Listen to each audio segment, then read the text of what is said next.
বিশ্বাস জীবনের ভিত্তি, কিন্তু অন্ধবিশ্বাস হলো ধ্বংসের আমন্ত্রণ। আমরা অনেক সময় আবেগের বশবর্তী হয়ে এমন কিছু জিনিসের উপর ভরসা করি যা যে কোনো মুহূর্তে আমাদের প্রাণ সংশয়ের কারণ হতে পারে।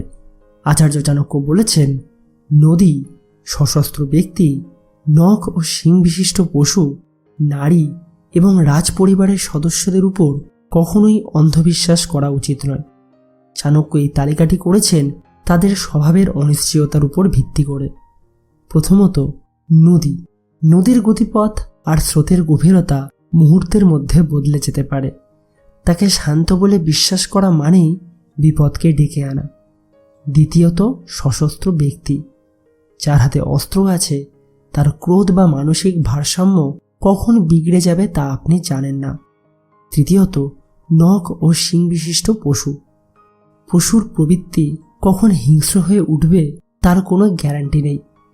চাণক্য আরও বলে গেছেন, রাজপরিবার বা ক্ষমতার কেন্দ্রে থাকা ব্যক্তিদের কথা। ক্ষমতার ধর্মই হল পরিবর্তনশীলতা। সামান্য ভুলে পরম মিত্র চরম শত্রুতে পরিণত হতে পারে।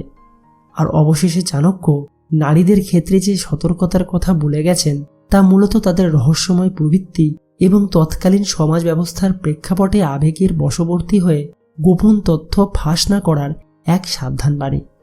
আপনি হয়তো ভাবছেন, তবে কি কাউকে বিশ্বাস করব না? চাণক্য কিন্তু আমাদের এখানে অবিশ্বাসী হতে বলেননি, তিনি আমাদের সতর্ক হতে বলেছেন। যে জিনিসের প্রকৃতি পরিবর্তনশীল এবং যার উপর আপনার নিয়ন্ত্রণ নেই তার উপর জীবন সঁপে দেওয়া বোকামি। আজকের যুগেও এই নীতি সমানভাবে কার্যকর। ক্ষমতার কাছাকাছি থাকা মানুষ হোক অথবা অজানা কোনো পরিবেশ, নিজের নিরাপত্তার চাবিকাঠি অন্য কারোর হাতে দেবেন না। আবেগের চেয়ে বিবেকের উপর বেশি ভরসা করুন। মনে রাখবেন, আত্মরক্ষাই হল শ্রেষ্ঠ ধর্ম। যে ব্যক্তি বিপদের আগেই সাবধান হয়, চাণক্যর মতে সেই প্রকৃত বুদ্ধিমান।